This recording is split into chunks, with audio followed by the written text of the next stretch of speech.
Welcome to What's My Thesis. I'm Javier Proenza, and today my guest is Alex Andrew Sanchez. We are actually friends outside of this this performative thing that we're doing right now. Like we kick it.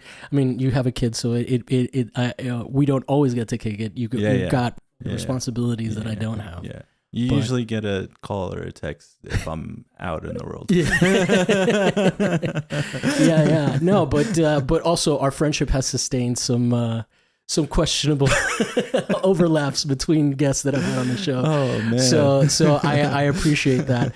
But yeah, man. So how you been? Like, let's catch up because I actually haven't seen you in a long time because I've been sick for a long time. Yeah. So what are you still painting right now? What what you got going on? I kind of been gearing up to warm up to do what I'm supposed to do again. Yeah. It's hard to keep it consistent, man. You get burnt out. But I feel like I put enough of the pieces to where I actually produce something this past week, just time, material, sources, everything like that, you know? So that's like, what do you mean by that? You have your canvases ready kind of thing, or you have your ideas of what you want to work on?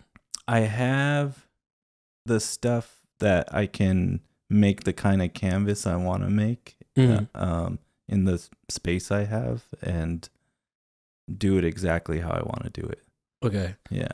Yeah, because you had been lent out a studio space for a while. Yeah, that was last year. Yeah, we don't have to say who lent it to you, but you did have like tall ass ceilings as opposed to like where we are right now. That space was huge. Yeah. And even that, I filled it up really fast just because the scale at what I was working, literally the scale, and then what I was doing to essentially I have this huge panel, and then I'm trying to wrap it in linen, and then when I do that, I have to size it on a structure separate, and then stretch it, and then in the process of me doing this, I had to have room to do all that. And then once I start painting on it, I can't move it by myself because it's literally too heavy for me to carry by myself. How many people does it take to carry? Just another person. But before that, I was specifically making stuff at 80 inches by 60 inches. Which is the last size you can carry? That's by myself carrying it. Yeah, that was like maxing out on what I can.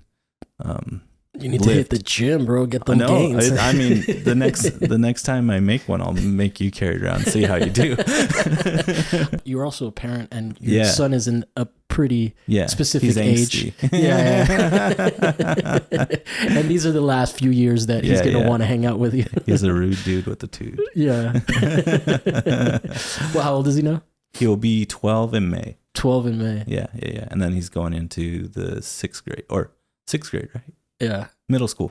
I think it's like uniforms encouraged, but he likes wearing a uniform to school. Oh, wow. He's like, oh, cool. I get to wear a uniform again. When I was a kid, I went to a school that it was like for people with learning disabilities. If anyone's from Miami, they're going to know what Atlantis Academy is. It's kind of like for people with learning disabilities, but it also ends up like getting a lot of kids that were delinquents or not delinquents. They just didn't get their learning disabilities handled early enough. Yeah, so they send the bad kids there. Yeah, so the bad kids end up there, and then that's when I started to party. Those are the people. I got smoked out on a trip to Epcot Center for the first time. I got so crazy high. I've never been that high again. And but one of the things that was funny about that is that's when I got into sneakers because that was the only way you could show status. So it was kids would it kind of became a thing where it's like parents were upset that kids were showing up with $120 shoes in the 90s. So those were expensive. Yeah. And it was just a crazy thing. The things that you try to take away when you put a uniform on, it still have a way of persisting. Well, I went to a middle school where they were trying to implement uniforms. But it wasn't a requirement. Okay. But still, my parents made me go to school in the uniform. I was like the only kid. And it would maybe lasted a couple weeks to a month at max because I was just like, it was already rough enough, you know, that you're like the one kid that wears. Yeah, dude. It's like putting a target on you. It was bad enough they would like make you tuck in your t-shirt. Yeah. And you would like seriously get detention if you didn't tuck in your t-shirt. And you'd always have to try and like fake it, like just tuck in the front or whatever, you know. But, yeah. Have you seen any interesting shows, any interesting art that you've been excited about? I know we went and saw the big Jeffrey Deitch show. How was that? It was, you know, it's like very, very impressive. And people make very, very detailed work and like these kind of like worlds colliding and coming together, and everyone's different influences, but kind of this like a lot of similarities and a lot of familiar culture stuff, you know. What do you mean culture stuff? Like the guy I just met him not that long ago, Michael Alvarez, but I like his work a lot, you know. And obviously he incorporates a lot of El Sereno and skateboarding and graffiti and maybe even a little punk stuff. Mm-hmm. I knew the references because I'd see the spots when I drive around there. So he's doing skate spots and stuff? Yeah. There's like these landscapes where there's like the rail yard, and there's like, you see like a barrier that someone's turned into a skatable object. And so I had seen his work a long time ago because he had done the show at the Mars Gallery before I even knew the people there. And I went and saw that show, and it was like, wow, very impressed. So when I first met you, you were doing a lot more stuff or you were doing a lot of like cultural reference stuff, or not a lot, but there were representational things of like I did a lot of like cartoons and stuff. A drawing, right? Yeah. Or I always call it like it's on linen. Mm-hmm. They're mostly pastels, so they very much feel like drawings. Yeah. And I've like completed several of them, you know. What was the subject matter? I'm trying to remember what it was. I think that one you saw there was it was an image of Nolan when he was younger. Oh, okay. And it was like he was like holding a knife, and I don't know if the knife's actually in the thing, but it's like from a real the real photograph had the knife. Yeah. And it was and then there was some like cartoons sprinkled in, like some old Hanna-Barbera cartoons, and then like Nelson from The Simpsons. So those are all things that I'm into, right? Yeah. And they're just like, I'll have like a stockpile of like images. So, but the reason I ask is because like you've sort of made more of a transition into like straight abstraction without these references. When did that start happening? I guess when you met me, I was already doing both of that, and I thought of one thing as being what I do with a painting, and the other thing being very much more like a drawing. Oh, okay. Do you still have that separation? Yeah. Okay. Yeah. And I would make more. It's just those ones always take me more time. Which ones? The cartoon ones? Yeah. They always take me much longer time. And then too,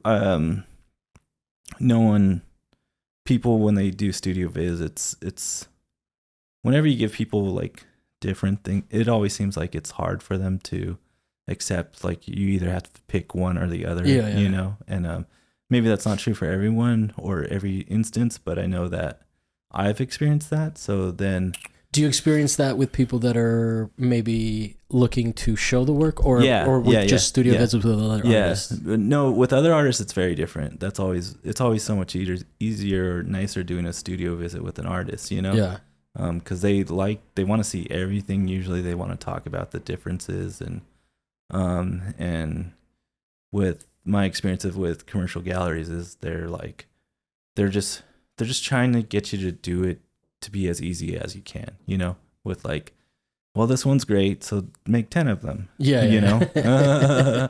And I did have a studio visit, and someone said, if you make 10 more of these drawings, like call me and we'll have another studio visit. And it wasn't what I wanted to do at that point. And so I would say that's like maybe around 2 years ago, right? Yeah. Because we're talking about the initial, because we figured out earlier that you first interviewed me 5 years, so that's when we started to get to know each other, you know, a little over 5 years ago. Yeah. You've given me some pretty good insights. In fact, you're the first person that I go to when it comes to pricing work, because I feel like you have a lot more experience in that. What first of all, what were you first into? Like what kind of stuff were you making when you first got into art making? Well, I know little kid drawings because I still have them. So I would always try and copy things to the best that I could. Like because I can think of 3 different drawings like that I have saved, and one is of a Shaquille O'Neal playing for the Orlando Magic. Damn, that's old. Right? It's off. Like it's pretty good for a kid's drawing. Like the shading's really good and like the features are really good. It doesn't look like Shaquille O'Neal necessarily, but it looks like a well-rendered person. And then I have a Bart Simpson drawing that's like Bart Simpson as Deion Sanders or something like that. When they would do stuff like that, Bart as other things. And it's pretty accurate. It's pretty good. And then another one of like a truck, like a lowrider truck where the backs would pop up. Like, you know, I thought that was really cool because it was kind of like Transformers or like this other cartoon I liked, Mask. Yes, Mask, I remember. I had some Mask toys. So there was like probably 3 things I saw in the world, like sports, right? And one way to be good at drawing would be draw like a famous person like that, you know? Simpsons, because I always liked the Simpsons once I was allowed to watch them. Yeah. Which wasn't till like maybe 10 or 11. I couldn't watch it. It wasn't allowed. And then lowrider cars, because maybe someone had a magazine, or you could probably even get a magazine at your school or something like that. That'd probably be too racy, right? Like, because I remember being able to get skateboard magazines at school at a certain point. And that was like a big thing. I was always really into magazines a lot, no matter what the subject was.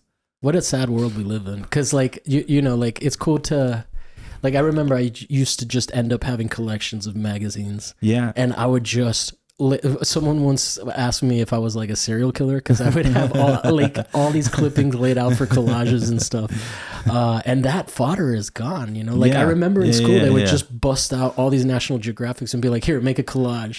Whereas like nowadays, that whole experience seems to be gone, you know? Yeah, well, it's like a form of art that's not there, and then that experience of that art is lost to people who don't have access to it, right? Yeah. I mean, it's fine that there's not magazines or whatever, but it's something that was so much of a childhood. I feel like, just that experience. And then also for the teachers, like what a great day. Yeah, exactly. You're busy. Yeah, for real. Yeah. So then when did you decide like art? Because I mean, you've been at it. You're one of the people that I know. I would say like Mario Vasquez is probably Mario's Art World. Like is probably one of the people that maybe knows more people than you. But you've been grinding the scene for like ages. It's been fun going out lately because going to other things where I'm older. Other people that were older than me are now older, and like we went to you came to the Gato Pardo opening, and there's so many kids there. And some of those people like have had kids since I last saw them, and so they're like grappling with like the new problems of being a parent and openings and all that. And my kid's probably like the ringleader over there because he's like on top of these kids just literally climbing on the walls of the gallery outside the walls, and luckily everyone's cool with it. And then I haven't seen some people 5-6 years, something like that, you know, and my son's like almost 12 and they're like, whoa. And then everyone's like, oh, your hair's all gray now. And it's like what your aunts used to do is like, I knew you when you were a baby. Yeah. It's totally that. Yeah. But we went, so then I did as much as I could at community college it was like time to go to another school or whatever, you know? And then my teacher kind of was like, oh, you can go to art school. Like you could go to Cal Arts. And that was bad advice. Well, in terms of pricing. That, and there was just no way I was going to go to a place like that when I already lived in a place like that. Yeah. Like, just no way. And by that, you mean like communal living? Like, no, just like suburbs out there, not connected to anything. Like, I wanted to move to San Francisco. Okay. And then, but I didn't. And then what were you making at the time? 2008. Did you have like were you at the point, it doesn't sound like it, but were you at the point where you were already thinking of like making art? Or I wasn't, because even after I graduated college, I didn't really have a voice quite yet. I mean, I had inklings of a voice, but I don't know. Was that the case for you? Did you leave school feeling like you had a handle on what your art making was? Once I went to Otis, at the end of it, I was like, I felt like I had been trained very well. When I went in, I didn't know what I was doing. Because you have to come with a portfolio or whatever. They could give a shit less about like the 2-dimensional physical stuff I brought into the portfolio. But like I said, I was doing video editing, so I'd already made videos, and they were very, very like, the importance wasn't on them being linear. They weren't necessarily abstract. They were kind of everyday life stuff mixed with weird sounds. So they liked that. Okay. They were like, this is cool. We like this. And so then what, because you're obviously not making videos these days. What happened along the way? I think just, to make videos, you got to have a camera. You got to have software to edit it. It means you got to have a computer. You got to have all these other things. And I think in many ways now it's probably easier for sure. But even just to have that stuff or be consistent with it, like the amount of equipment you need to do a podcast, right? Like, Like you guys can't see it, but, but you're looking through it. So that's why that just kind of fizzled. And I made videos post school and during school and continued to. It's also just like my videos always, like a lot like my writing, always become very personal. Where the personal isn't for everyone, right? Yeah. No, totally. But then, because when was the writing stuff coming out? Because we talked, you read some of your poems, I think the last time you were here, right? So like, what was that in right after high school, I started writing. Like I remember like 18 years old, writing my first poem at the coffee shop. Nice. And then are you still writing right now? Yeah, I just keep writing, and anytime it's like painting. If I take a break from it, it's not that it's not there. I'm just like not, and then I like trying to put stories in like the memory bank and like wait for the right time. Yeah. That sounds more like a conceptual practice rather than, like conceptual practice. A lot of times you have an idea and you're like, well, I'm not going to store that object in my house until I actually need to make it. Yeah. It becomes like an itch, right? Like I'll start doing it because like I finally it's time to do it. Yeah. Have you done any readings recently? Because I've only ever been to a poetry reading that you invited me to. And was that the one at the studio? Yeah, on the top floor in the elevator, freight elevator at like Sunset, right? And it was so cool. No, it was really nice, and it was such a disjointed group. Like like you go into an art gallery. And you're like, and you can see, like you have people that are like Skip Snow that have that aesthetic. And then you have people that are like really young and they're like all decked out. Like, but I've never seen a more disparate group of malcontents.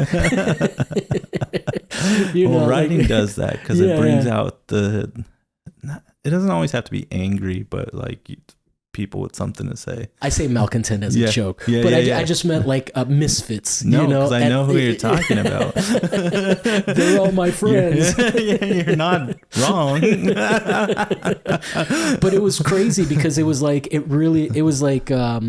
you know, and I think there's a vulnerability that was that day was chaotic. It was. I had some mushrooms at some point.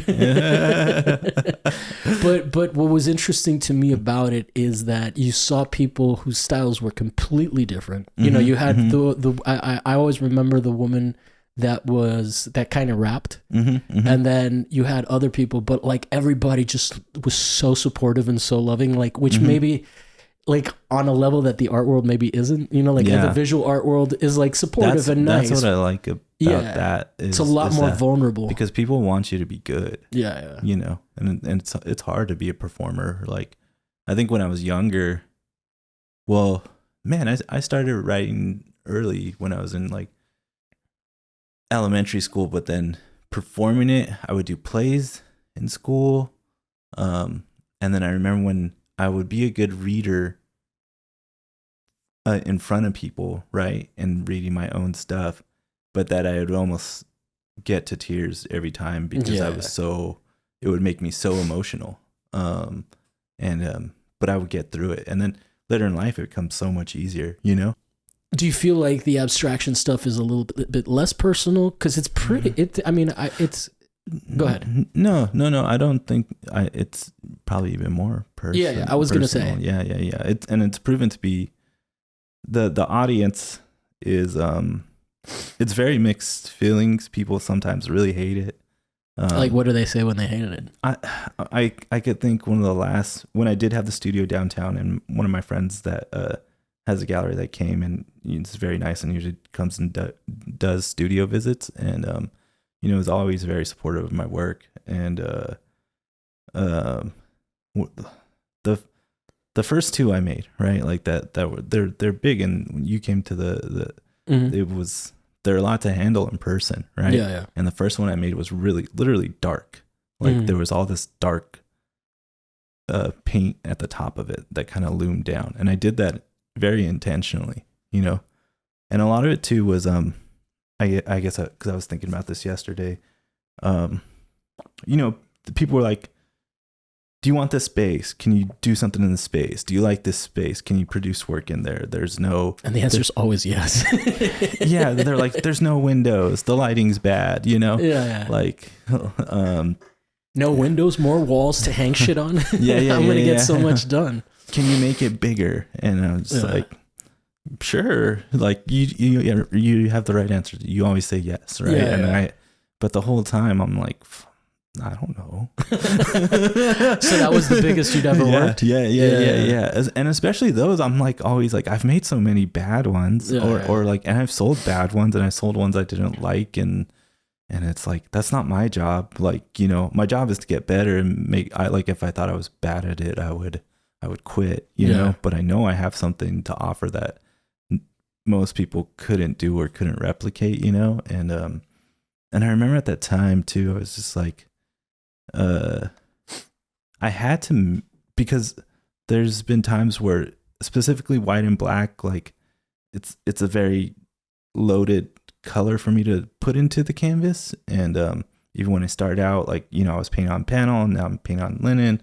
I've never like done a canvas, the white prime canvas. There's just like all these things that, like, well, in terms of meaning behind color and it being loaded, those are things that I don't want to approach, you know, like it's not for me. And I've been hesitant to go like literally with black. Like I'll use like Prussian blue or like a really deep purple or something like that, as opposed to that I'll use black gesso as the initial thing, or even in the painting. But yeah, I remember I got really, because I was just, the first thing I learned was I got really tired making those paintings by hand because it was really physical. And it was about the size of my body. And I kind of figured out through doing that first one, it was kind of smart to start a painting upside down. Because of reach. So I kind of knew, like, I did want literally the canvas to show through, and there to be raw canvas shown, and kind of like an organic border. It's just years of making the paintings of what kind of compositions you want to create, you know, or at least try to achieve. And so I was learning all that in the first month of me being there, right? Yeah. But you wouldn't have learned it. No. And it didn't go bad. Like they like some of the stuff. Yeah. But so anyways, I remember when my friend came to do a studio visit, she was like, "Whoa, this one gives me anxiety." But I think that your stuff can. Yeah. And I didn't take offense to it. I was like, I didn't say anything to her at the time or whatever. But afterwards, my kind of afterthought was like, well, it should, Because I was thinking literally about like, the world and like living in Los Angeles, and it's like anxiety inducing and chaotic, and the parking lot's on fire, Yeah. No, and you are also in a sticky position because you're co-parent. Of a dissolved relationship, right? And so you can't just like leave LA. We talk about our anxieties about LA quite often. And none of it has to do with the art world, oddly enough. It's just LA itself is can feel oppressive, which I mean, that's not to shit on LA. I love it here, but it's just there's just so many fucking people here. The scale and the sprawl is like the only I can't think of any other city in the world kind of like this. I mean, there possibly are, but yeah, it is like you need a car. You can't we have friends that don't have cars, and we don't understand how they live. You didn't have a car when I first met you. I didn't have a car for a long time. You're lucky you had a girlfriend. But for people that haven't heard your first appearance, you in terms of writing and stuff like that, what I think is interesting, you do abstraction, but it is very much in that anxiety. It's not like I think that what I do is a little bit more saccharine, like my abstraction, my abstract painting is a little bit more like satisfying in maybe more of like an traditionally aesthetic way, whereas you're dealing with a little bit, which reminds me, your episode was titled the everyday violence that doesn't kill you, which I think is very very appropriate, and that was just something you said. But it is interesting how versatile abstraction is, right? Like, because we're both working in abstraction, but I think our work has nothing to do with each other. I wouldn't think so. Mine is like, you were like, I like how plasticky it looks. And like sometimes your stuff looks plasticky, but it's like ridges, and it's it looks topographically. And I know specifically in paintings, because I've been dealing with oil paint for so long. I'm trying to get away from anything that does look plasticky.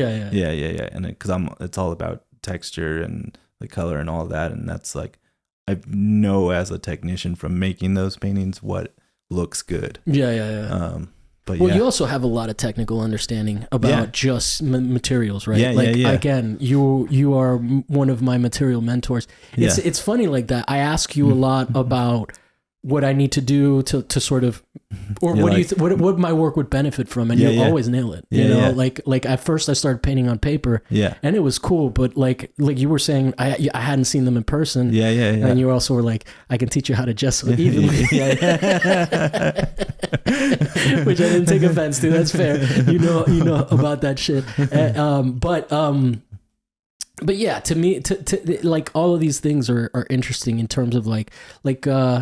I was talking to somebody that Tita Whitney who's doing representational work now, but she was saying that she got her start with abstraction. And one of the things that I was proud of myself for saying, because she was like, oh, that's a good point, is that like all of it is technically abstraction, right? Like so it's interesting. Are you aware, how do you feel about like where the art market is? Because you're one of the few people that I know that like you love being part of artist run spaces, but you're also seeing like how to get, or you're pursuing how to get into more of the commercial spaces. And again, you give me a lot of insights, like one of the things that I got from you, which was interesting, and this is a paraphrase, so I'm sorry if I'm misquoting you, but the idea that a commercial space doesn't want one piece to be the standout. Yeah. You know, like they don't, because then everybody wants that piece and they don't, you know, which is whereas like in the artist run scene, you see a lot more stuff where like something's the centerpiece and all the other pieces work around it, which is like an interesting thing. But do you find that it's true that the market has maybe flipped towards more figurative representational work at the moment? Or do you, when you go to like a Jeffrey Deitch show, like what was there? Because like, I felt like when I went to the Hammer show, there was a lot more representation. And I remember being at other Hammer shows, the Made in LA shows where, you know, they had Charles Gaines stuff, which was a lot more coded, you know, and what's her name? I really like her work. But Horowitz, anyway, I'd have to look it up. But I found this time around, there were a lot more miniatures too, you know, like there was that one piece that was like the soccer stadium that had all the cars and whatnot. Do you find I mean, and that's not to say that it won't go back. Hello, LAPD in the background. That's not to say it won't fluctuate back, but do you find that like, are you seeing as much abstraction out in the world when you're going there, out to see it? Is that my imagination that a lot of representational stuff is happening? I don't think so. You don't think so? What? That it's... Yeah, I've seen a lot. Of abstraction? I kind of, through social media, pay attention to anyone who's like even remotely doing something in the realm of what I'm doing, you know? I feel like that's something I have to do. But the other stuff, I mean, I go to the places that I like to go, and then I support the people that always have supported me and go to their shows, whether they show my work or don't show my work, you know? And I always feel like, because right now I feel like I'm in this period where I have to make work again, right? Yeah. Like I did a lot last year, and even those... You fucking hit it hard last year. Yeah, and even that work that I produced, but like talking specifically about that one, giving my friend anxiety. After that, the second one that I made, is my favorite painting I've ever made. And then the third one was like the perfect one where the gallery, I knew it was a hit and the gallery loved it, and it went to go to a show in New York. And prior to that, leading into that show, and because of that show, an older work that I had given them sold. And that was at that point, the most I've sold something for, you know? Yeah. And so now this year I got to worry about paying the taxes on that. I have a funny anecdote where you were telling me like what you asked for, and then I was like, oh, so, and then you were like, I know, and I was like, no, I'm asking you. Like I was like I would deign to condescend. I'm like, no, dude, I'm picking your brain. But yeah, so then you're like, I guess it is interesting. Then, you know, maybe it was just what the Made in LA curators were looking for specifically that I'm responding to. I went and saw that one this year. I don't always make it, like, I didn't worry about it during the COVID years. Yeah. And I've seen other ones, but it's hard to drive to the Hammer and drive all the way across town. I don't do it very often. Yeah. But yeah. So it's been a mixed bag since it started, right? Like, I don't know if you went to the first one. I hated the first one. I was like, oh, this art looks... What year was that? I have no idea. It's already years ago now. I felt like the first one was a lot of painting, but it all looked like stuff that could be wall displays and artwork for like an Urban Outfitters. I was just like, wow. Yeah. And then, you know, my friend Juan was in one, and I always think his work's so good. Capistron. Okay. Yeah. Who you've met several times now. But he's a coworker of yours, no? He's my boss. He's your boss. Okay. Sorry, boss. But he, you know, the year that he was in, the pieces that he and I thought were amazing. Yeah. The ones that I thought he did were these protest signs all made out of glass. And I might be the only person that cares, because every time I talk to him, he's like, yeah, just no one said it. I was like, man, that's like so loaded. Yeah, that's hilarious. That sucks. Yeah. So then what like is it too direct of a question to ask you what the work is specifically about, like the abstraction? Oh, no. Because I've talked about it a bunch, and I always talk about, well, it's always going to change, and being... Is it fair that I feel like brown is a color that you're fond of? Yeah, for sure, sure. The thing with making that kind of work, there's just so many different options, right? Mm-hmm. And now I've had a little, talk to gallery people. Gallery people are more interested in it. People would love if you can make work big. People would love if you can make your work on linen. Mm-hmm. And then clean edges. Clean edges. That's the one thing that you told me. I was like, okay, I'm never gonna have a dirty edge again. So tape your edges, guys. Tape your edges. Yeah, and buy the frog tape. What's frog tape? It's the green one. It's different than duct tape? I've had a piece. No, it's like painter's tape, but even more adhesive. know. So yeah, and there's just I mean that's the interesting. There's because I think most artists, especially painters, it's really easy to be a painter. Like you can order all your canvases and have them delivered, and then you just go, right? Yeah. And that's what I was going to say, when you were talking about how expensive computers are. I know how much you spend on materials. Yeah. You can buy a computer. Yeah. It's like I'm spending like $1,000 on one painting, and how do I justify that? And I do have to sell stuff every once in a while to even justify that, No, it's crazy. And I think that's because the galleries don't care. They just like want to see your best things and make a bunch of them and call us when you do that, right? And you don't get to see how hard it is to produce something large scale, to make it and that's what I was like, well, whatever my experiences was with the time I was allotted a studio, I just tried to use it to my advantage and see what I could do. And there was all these challenges, and I'd say by the third piece that I had made, even just stretching it, I had finally learned how to do it right, or how to do it to where it was nearly perfect, because after the first two, it was like, maybe there's a little bubbling on the side, right? Or like, what, because it's like, what are the criticisms then? And it's like literally like this, just technical, and they're insane, and but like, it's like, whatever, I guess one the advice I was given, it was like, if you want to make a $30,000 painting, make it look like a $30,000 painting. Fair enough. No, it's crazy. Well, it's also interesting that like you've been like we already acknowledged, like you've been grinding at this shit almost as long as I mean, maybe not as long as Mario Vasquez, because he said 20 years. I think you said that you've been in the scene for like maybe 10 years, like since Otis. Right? Yeah. When did you graduate, Otis?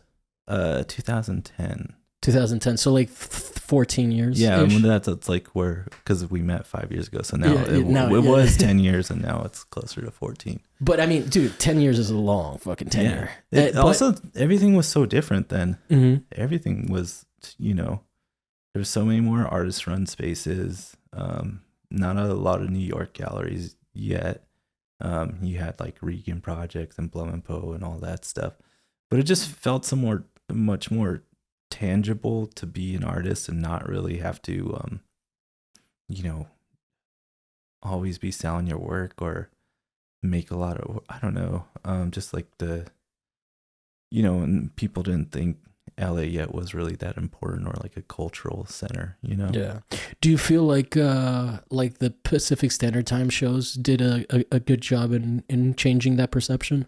Because that was kind of the objective. And I've heard people, I've heard people say that they felt like that, like they were trying to say more was happening than was, during that era. But I do feel like there's been a pivot from then. Yeah, there definitely has, because I think it was very easy to bring in a spotlight of how many different things had happened through that.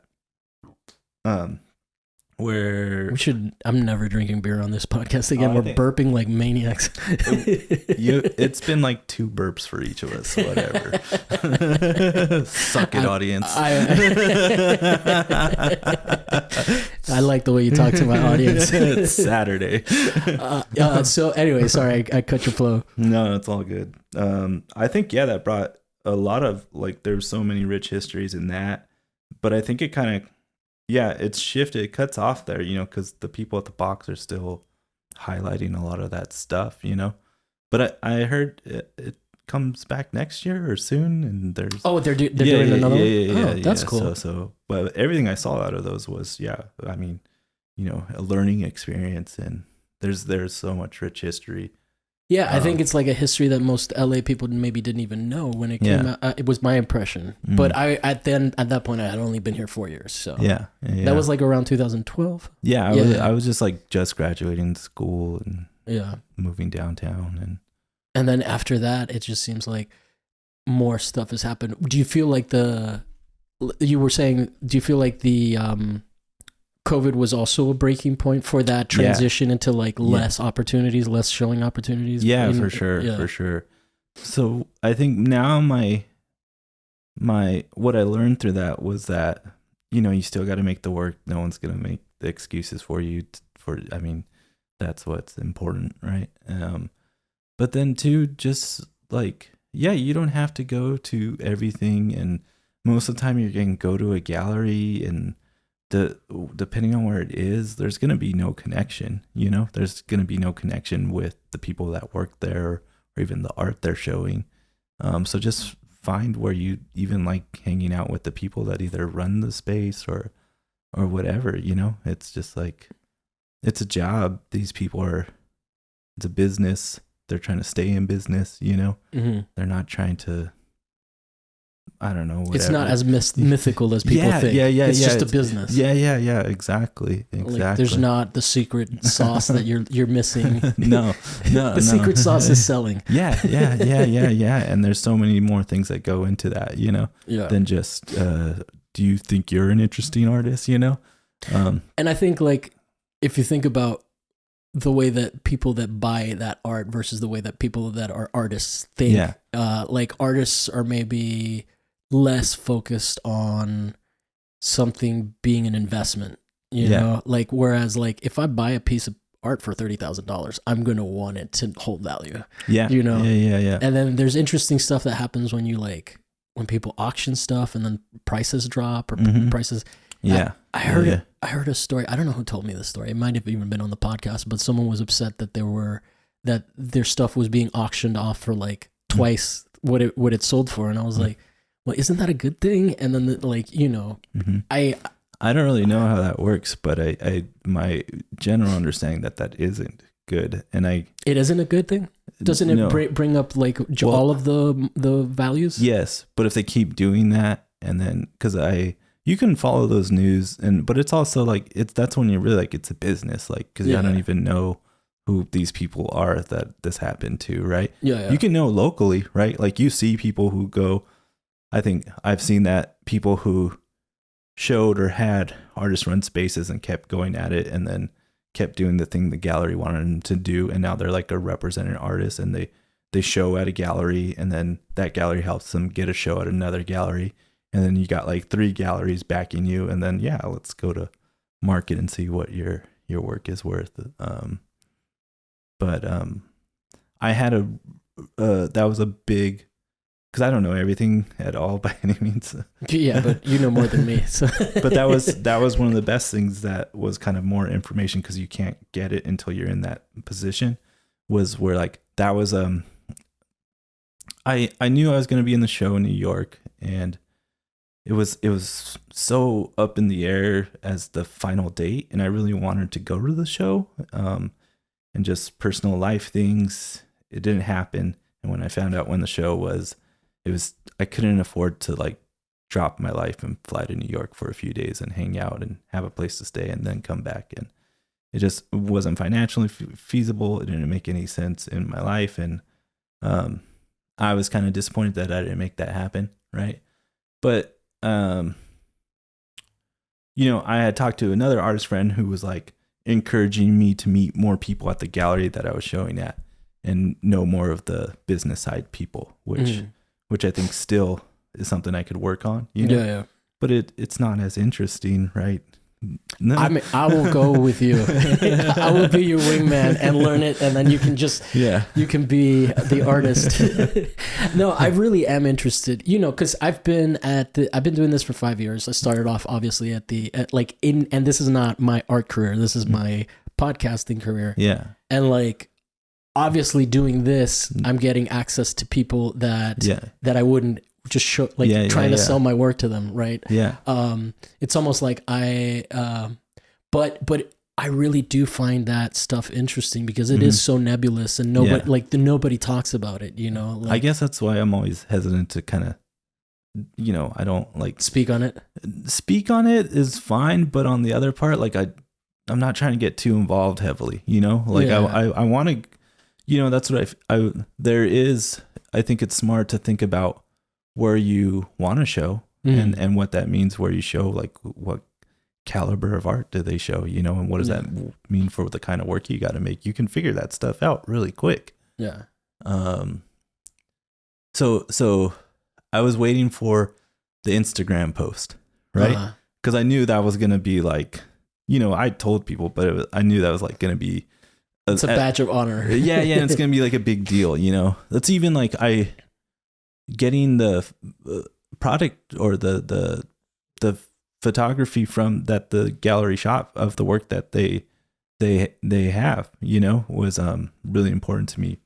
But it was kind of a little cryptic to go about getting that because they have their own plans about how they want to show you and present you, But as an artist, I have my own idea of how I want to do that, and I want to do it now. I don't want to wait, and I don't want to even to the point I don't want to make more work. I just made all this work, yeah. But I knew that would be a big deal, and as big of a deal as it can be, right? I went from below 1,000 followers to over 1,000 followers. That was the push. Yeah. Well, it's interesting. Go ahead. But then I got to meet people because people come out the woodworks trying to buy something from you. They're trying to get info on you, and then they're like, "Are you represented by the gallery?" And basically, my kind of was like, "You could come do a studio visit with me. Come to my apartment in South LA." And yes, I did make this work, and it's at the gallery, and here's people who at the gallery who I'm sure they'd love to talk to you about it. I don't. So then you end up having to send them to the gallery so that they do the business side. Is that what you're saying? Or I figure no, because there's no everything I have going on is always like just verbal agreements and just consignment essentially, and not even because I've dealt with people that make you literally sign consignment forms and stuff like that. But everything I got going on right now is just I'm just like, well, that person likes my work. They're there. I'm not I want something to happen, but I know I can also work more and do more. That's it's not like your life changes in one day or something. And what that means and what most people dream of, monetary success, right? And it's I don't know. It's a grind for sure. Yeah. But going back to what you were saying about showing up and being at the business side of things, that's pretty much what you do at the artist run level, right? You find your the space that you vibe with, and then you just show up there all the time and become a known quantity, right? Yeah. So it's not that different. It's just maybe the things that you need to learn in that environment are different. Yeah. Right. Which is interesting. I think with Alona and Andrew at Last Projects, I think I always surprise them, because even the first time I would just go to the gallery and party, and I was friends with Rashid, and then they came to my apartment, and I was just showing them everything I made, and they were like, what? And then it's even too, I appreciate Alona as the person in the past year or two that pushes me for writing stuff, because anyone else. I don't feel obliged to what do you mean pushes you for like for openings or closings, or someone I know, like, hey, can you come perform? Can you write something? You know, and that's the only time if she asked me that, I've said yes, because it's just been, you know, it's a lot to do everything, right? Yeah. So that's like for sure. But yeah, what was the question? No, I this is all interesting, you know, because but the business side. So on that side, you're kind of doing the business things. So yeah, so there was maybe several people trying to DM me after Night Gallery posted my painting for the group show that it was in. Do you want me to bleep that out? No, because I mean that's the fact. Like, yeah. I just don't, that's what happened, right? Okay. And you know, and they asked me about it. The owner, when I saw them somewhere, asked me essentially, you know, like a question about that. I don't remember exactly what they said, and I was just like, yeah, I got a nice little bump. Thanks. I knew that was gonna happen, you know, like obviously, you know, because I was like, well, I know how those things work. All my friends commented on it, right? It got like, I don't know, several on the Nada Instagram. It got like several hundred likes, right? Like in the hundreds of like 700 or something. I think at a certain point, like on a space like Night Gallery or something, it doesn't even say how many. It just says this and others, you know. So I knew. Well, so it's this, I think that might be something that you can just block too. You can hide, which makes total business sense, because if your post underperforms and you've got a reputation like a gallery like that, you definitely don't want that to be. So I was impressed, you know, and then and I was happy about it, and then all these like maybe 3 or 4 random people trying to buy something off Instagram, but not people asking you if it was available as an NFT. No. I never got approached by anybody doing that.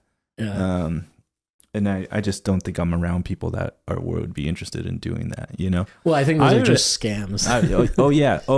I guess that's a big thing on Instagram. Yeah, I've never been like, I mean, what I'm doing so specific and such, like, you know, it's... Well, I think the texture, something would be lost as an NFT. Yeah. I mean, abstract paint, and I never do the hashtags. Every once in a while I'll do it, but I could really care less. Well, who knows how that even really works? Yeah. You know? Yeah. I have a copy paste set of hashtags. So I was like, that puts me in good standing with the gallery, right? They like what I like, all these people on the internet, like it looks like I'm crushing it, you know? And then I knew before they told me that they had sold a work, you know, because it was supposed to be in the show.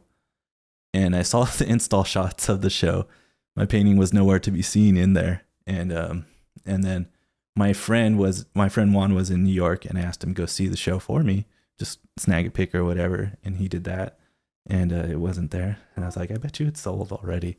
And then a couple weeks later, I get a call or a text or whatever. It's like, how do you want your check made out or whatever? Who do you want to come pick up your check at the gallery, or is that the first time that you did that you sold on that in that level, like of that? I mean, I guess like outside of the artist run world, or I think you said it was. You said that you sold something for more. Was this the instance that you sold it for more than you've sold before, or? Yeah. It was a painting 40 by 32 inches. And if any of my questions need to be cut out, I'm happy. No, because this is all just very factual, you know? Okay. And it's sold for, I believe, $10,000. Okay. I think that's what the asking price was. And then obviously you get half of that. So I got $5,000. So I've sold something probably close for maybe $4,000. Just out of my studio. This is the only time that a gallery sold something for me, other than a gallery in Guadalajara. Okay. Which was a Kuro. And they sold a drawing of mine. Yeah. Patrick James Donovan's bought stuff. I've sold a bunch of stuff out of my studio, and that's always been the best thing about having a show somewhere. Oh, and even Robert sold a painting from the first show at the Mars Gallery, which I was before you were around. So So yeah, he sold. I was around. Oh yeah, but we didn't know each other. But it wasn't at least a couple years till we did meet, right? Yeah, no, I'm making a joke. Oh, okay. Oh, yeah. I didn't exist. Yeah. Well, I don't think maybe you didn't live in LA before that place stopped existing. Yeah. So that's kind of just like, you know, everything's about here and now, the most important place. That you make a really good point. One of the things that I've noticed about this scene is that out of sight, out of mind, man. Yeah. I left for 2 months. A lot of people have come and burned, and like it's like how do you last? You know? Yeah, like I took the 2 months in Miami, and then I came back, and they're like, who are you? Yeah, it really was like that. Not in like a hostile way, but it was like life had kind of moved on. Everybody was like, we go to this new place, Javier. No, it really was like that. It was like you weren't podcasting, bro. It's crazy. It really is crazy. Like the scene, like if you take. Well, it's nonstop. Yeah, and there's you know, so it's pretty interesting like that. Like, and it's always trendy. That's one thing I always tell people. Like, art's always trendy. Like, yeah. And I'm not saying that as like a positive. I'm saying that like, just don't get so upset about it. Like that's yeah. No, and you know Elmer, and he was like he really gave me some insights on because I don't know. I've met him. You've met him, yeah. And I thought you introduced me to him. No, he's good friends with Emmanuel. Yeah. I think you were present when I met him the first time. Probably. But yeah, what he said was interesting. Was that like just the market sort of shifted to appreciate what he was doing, you know, which he was saying that up until that point, it really hadn't been the case, you know, which is interesting because that means that you can kind of just hold out. Like, you know, you don't have to follow the market trends. You do your stuff. Yeah. And then the market catches up to you. I think in theory, I don't know if it, I mean, you just can't do anything and hope that you become the hot thing. That's fair. That guy works hard and makes interesting work, so it's just like, yeah. Because I've had people be like, we can't show abstract work. Like we're not going to show abstract work because there's no. Well, I've had someone tell me that their gallery, people don't come there looking for that, and that they haven't had any luck selling it, especially at the level that they're not a big name gallery. They're just trying to stay in business and keep going. And, you know, that because it is good to know people and have that transparency, you know, and then even ask them like, well, what's the most you sell something for, you know? Because it's like, that's how you're saying, I give good advice on even pricing and stuff like that, because it's all. I didn't say it was good. I just I come to you. Okay. last time. No, it is good advice. I'm joking. I've sold stuff for what you suggest. I gotta bust your balls a little bit. But it's interesting. Go ahead. I made a little bit of money last year, which isn't like I sold $6,000 worth of artwork. You know. I have a job, and like that was like Christmas presents and weekend desert getaway and, you know, stuff like that. So it's like and then like, taxes. Yeah. Well, I gotta do that. You know, we only have like 15 days left. Okay. I'm also in the same boat. Okay. I did it in like 3 days last year. Yeah. I'm just gonna go to someone. I'm like, I don't care. Take my money. Yeah. But that's crazy, man. So then, what so you have a little juice. You had a little juice last year. What are your plans for this year? Like, how do you keep the momentum going? Well, I tried not to get too upset that like I wanted to do a show somewhere, and that just like wouldn't happen. It was just like, you know, and I was like, that's the positive side. I sold some work, and, you know, a lot of people saw it, and I got to get the images of my work, and more people saw it. And, you know, one of my family, I remember, I was like, well, the appearances are good and I'm happy and I want to make more work anyways. And I learned all the things. There was all these positives out of all just the work of it, you know, but at the time was very taxing and stressful. But it's work, you know, it's like, It's not supposed to be fun. Yeah. That even though that's a cliche, I just enjoy all the bullshit that you have to do every day. Like that's like just live in the moment. And I think oh shit, my friend was making fun of me because I turned 40 this year, right? Like because I've been just like kind of excited about life and challenges, but it's like this big reflection point, right? And why not? Like why not be about it? Why not be about turning 40? Yeah, and then like just all the challenges of life and everything else. And I think 40 is where you speed it up and you're like, okay, I got a little time left. Yeah, because it feels fast. Yeah, no. This last year, dude. I'm what's it called? Like the main marker for me was the May 27th, which is when my dad died. And it's just like, I mean, given I was drunk for a good chunk of last year because of that, but like, it just has flown past. I'm like, oh my God, like my birthday's right around the corner, May 4th, you know? So it really is a crazy thing. I'm definitely becoming more aware of my mortality. Yeah. Your parents going is something that you never, no one prepares you for at all. Have you lost a parent? I have a stepdad that's still here and doing great. And we talk and he's amazing. And he's been in my life since I was like 10 years old. So and we also get along really well. He's funny and we have good conversations.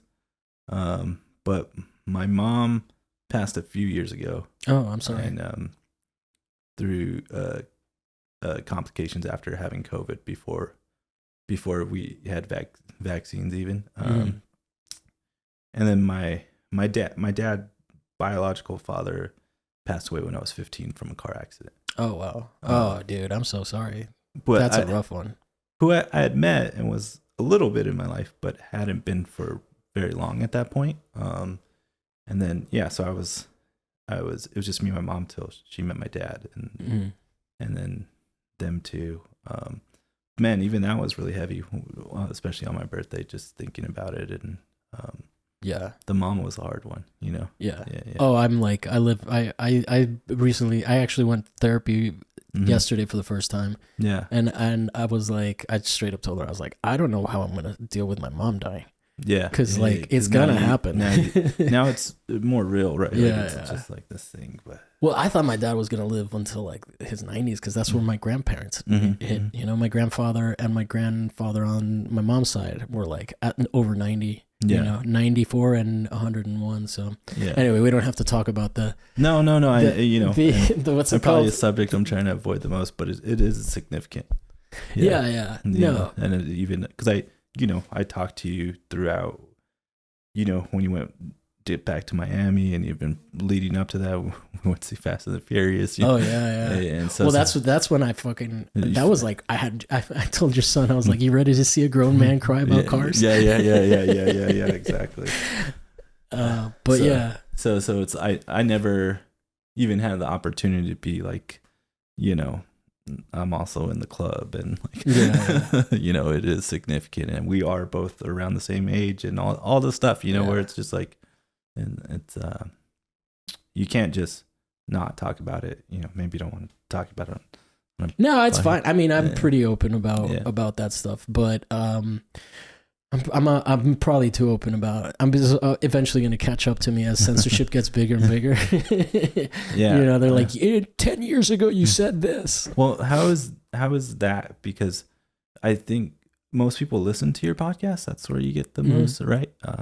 I'm just like such a YouTube person. I like watching the videos and whatnot. Do both the platforms that you go to, is it more, it seems like they're trying to like, don't curse, like don't. I think with look, man, I did a whole episode where I try not to worry too much about like that stuff. If I'm going to cut a clip, like for example, I had a conversation with my friend Christina about people, which how you're supposed to say, or how you get away with saying it on YouTube is self-delete.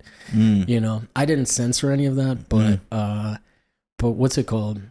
But I would probably just bleep out the S word. Yeah. If I cut it into a shorter clip. Yeah. I don't think that, I don't know. It's always, I think as long as you stay away from imperialism, unfortunately, you're gonna be okay. And medical misinformation and stuff like that. Like, but yeah, like sometimes people will say something. I think I've told you, like sometimes people will say something and I have to go back and listen to it and be like, does this break the rules? Especially like I try not to mention major conflicts, but I'm not going to be like, you can't talk about that on the show. Because that's me censoring it, Yeah. So it's a tricky thing. But I really appreciate you taking the time to talk about some of this stuff, because it's exciting and it's interesting and you're learning about it, and basically like that's how I learned, just from asking my friends around it. And I think that like, I've had people that have had success, and you're sort of breaking into that and hustling that. Like, it's interesting ceiling. And like you should share information and experiences, Yeah, I mean, sometimes I still get people that are still actively part of the artist-run scene, which I like, and I'm not anti-artist-run scene, but to a certain extent, like, not that I've learned everything about the artist-run scene, but like, well, it's just a whole nother. It's a whole different. It's a whole different world that I feel like I'm a little bit more drawn to, which also might be a sign of me selling out, but. I don't know. Yeah. But I just think that a lot of people don't know. I mean, I myself included don't know how this side of the world works, of the art world, we all go to school, we learn how to have art practices, but no one really teaches us how to business. I would agree that maybe it does seem, I mean, art world's always going to be elitist, right? So to reach people that are, the kind of people that might have some insight to it might totally seem guarded, whether that's real or not. But why wouldn't they be? Because there's so much at stake in terms of people's careers and making money and not stepping on anybody's toes or being offensive or making sure. And I haven't gotten jaded in a way that makes me sad, but I think that people, like, I'll have people on the show, and like you listen to Skips, and Skips was full of insights, about how corrupt the whole scene is, and when I talk in those terms, some people really get defensive, about it. Like, it's an idea that I got, or that Rashid Muhammadi brought up, which is that it's like really hard to make any revolutionary artwork, and people get very upset, especially in the artist run scene. That I'm saying that, because I feel like they feel like I'm invalidating their thing, and I'm like, no, it's still valid, but it's not like any different than when I also grew up looking at a lot of like Christian art, which is like what, it used to be corporate. It used to be that was the corporate partnership. Like, I'm sure there were many artists during that time period that have been forgotten to history because they didn't have the backing of the church, right? Like, was Giotto the first person to really paint, the way that Giotto painted? Or was he just the first person that had backing from, like, was it maybe something that was happening more zeitgeisty, and like he took it from somebody else, which happens all the time in the art world. So I think that, like, it's interesting to sort of, like, I don't know if I don't feel like I'm cynical. I feel like I'm just like pragmatic about it. But I think people get very upset at the notion that they can't change the world with art. And I'm like, I don't think that's ever been the case. Yeah. I don't have an opinion on that either way. Cool. I didn't mean to put you on with you. It's, I mean, I still I don't feel bad. It doesn't make me feel bad. And I don't think that, like, that's not where your value as an artist is, you know? You're always going to be influential to people who haven't seen what you've done, or people who haven't had access to that. But it's okay to put less pressure on yourself and just to make what you want. And you would know if what you're doing was fake, Yeah.